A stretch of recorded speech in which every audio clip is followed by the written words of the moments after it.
Assalamualaikum warahmatullahi wabarakatuh. Alhamdulillahilladzi anzalal Qur'an hudan linnasi wa bayyinatin minal huda wal furqan. Allahumma shalli ala sayyidina Muhammad wa ala ali sayyidina Muhammad. Amma ba'd. Dewan Hakim yang arif dan bijaksana, hadirin sebangsa dan setanah air yang kami banggakan. Kenaikan suhu bumi secara ekstrim menjadi problem global yang dirasakan seluruh penghuni planet ini. Salah satu dampaknya adalah semakin panasnya suhu udara di beberapa kota jika dibandingkan kondisi 10 tahun lalu.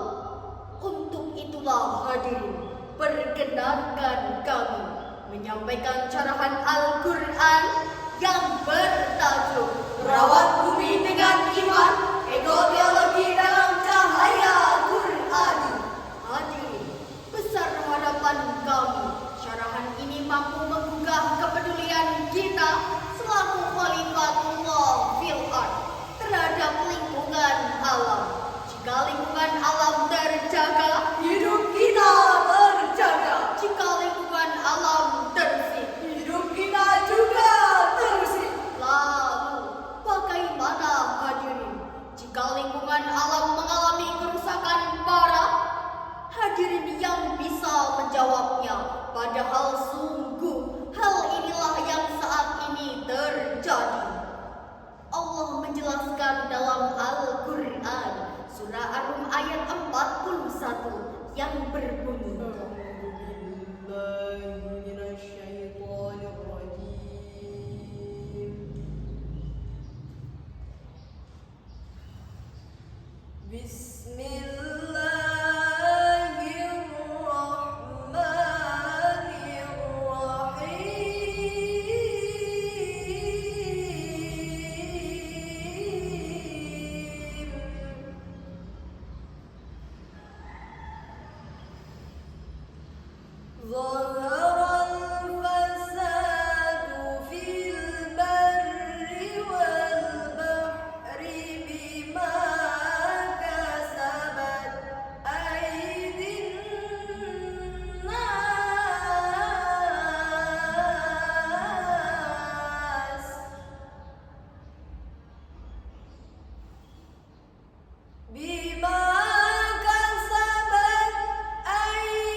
dengan menyebut asma Allah yang Maha Pengasih lagi Maha Penyayang.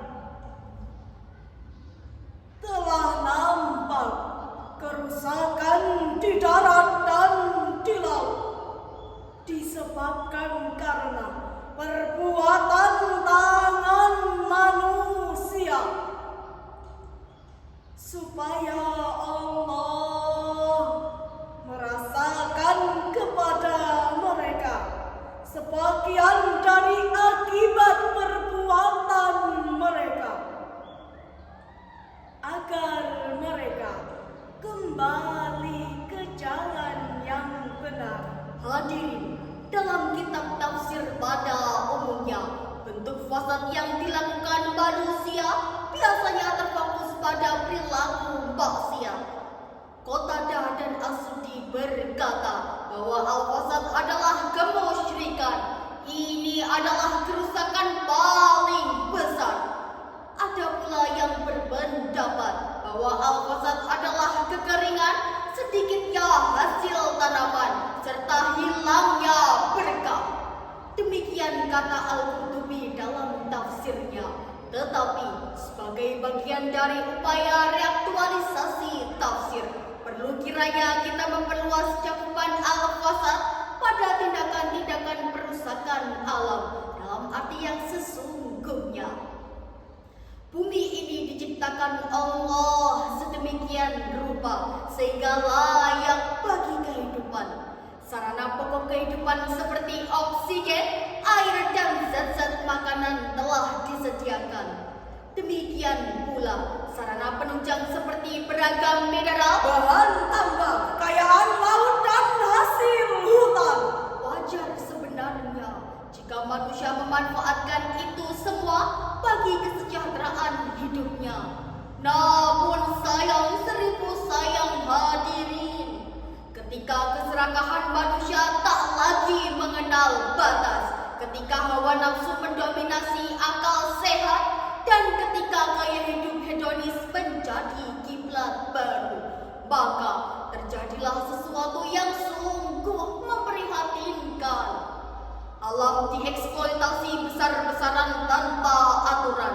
Manusia berlomba menguras sumber daya alam melebihi ambang kapasitasnya.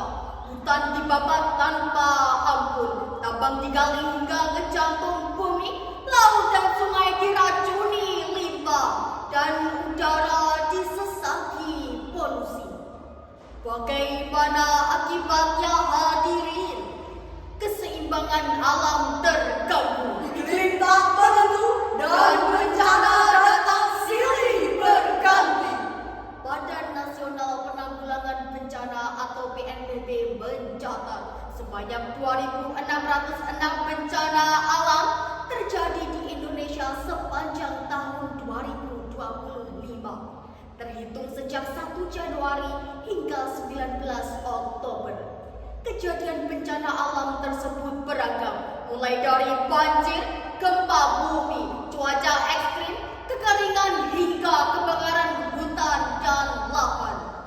Inilah buah pahit dari krisis spiritual dan ekologis yang terjadi bersamaan. Sekarang hutan-hutan sudah mulai tandus, sungai dialiri air keruh, juga udara yang penuh akan polutan. Flora dan fauna banyak yang tak punah.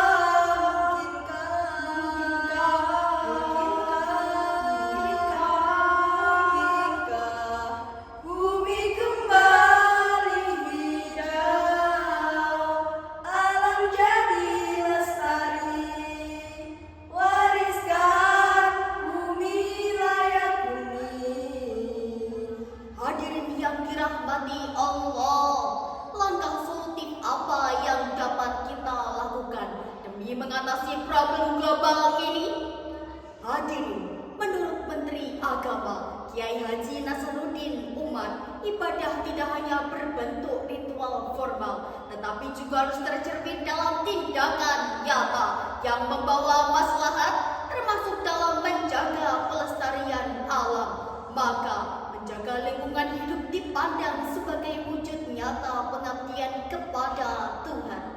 Hadirin, saat ini pemerintah telah mencanangkan sebuah program untuk mengatasi krisis lingkungan dengan ekoteologi yang melibatkan seluruh tokoh agama. Aktualisasi program tersebut adalah terciptanya madrasah hijau, pesantren hijau, dan kampus hijau. Selain itu, hadirin, ada beberapa hal yang mesti kita lakukan. Pertama, tumbuhkan kesadaran masyarakat internasional terhadap kondisi emergensi bumi. Kedua, stop atau minimalisir penggunaan produk dan perilaku tak ramah lingkungan. Dan yang ketiga, recovery alam dengan penghijauan dan tata kelola permukiman berorientasi lingkungan. Jika saat ini saja kita sudah merasakan betapa dahsyatnya dampak kerusakan lingkungan, Maka mari kita membayangkan apa yang bakal dirasakan anak cucu kita nanti. Padahal kita sepakat bahwa tak ada satupun di antara kita yang rela menyaksikan generasi penerusnya sengsara dan lemah. Kita semua berharap generasi penerus kita kuat, cakap, sejahtera, dan bertakwa. Perihal nasib generasi penerus ini, dalam surah An-Nisa ayat 9 Allah berfirman, وَلْيَخْشَ الَّذِينَ لَوْ تَرَكُوا مِنْ خَلْفِهِمْ ذُرِّيَّةً ضِعَافًا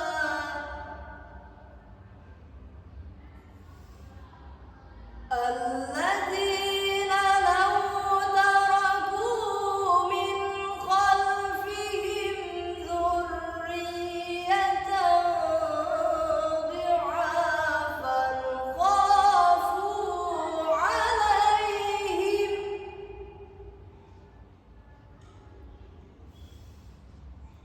فَلْيَتَّقُوا اللَّهَ وَلْيَقُولُوا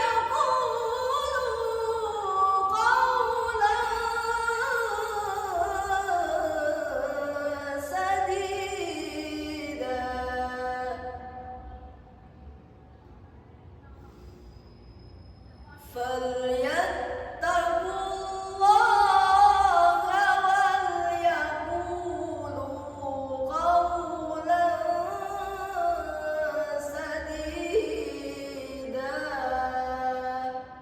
صَدَقَ اللَّهُ الْعَظِيمُ.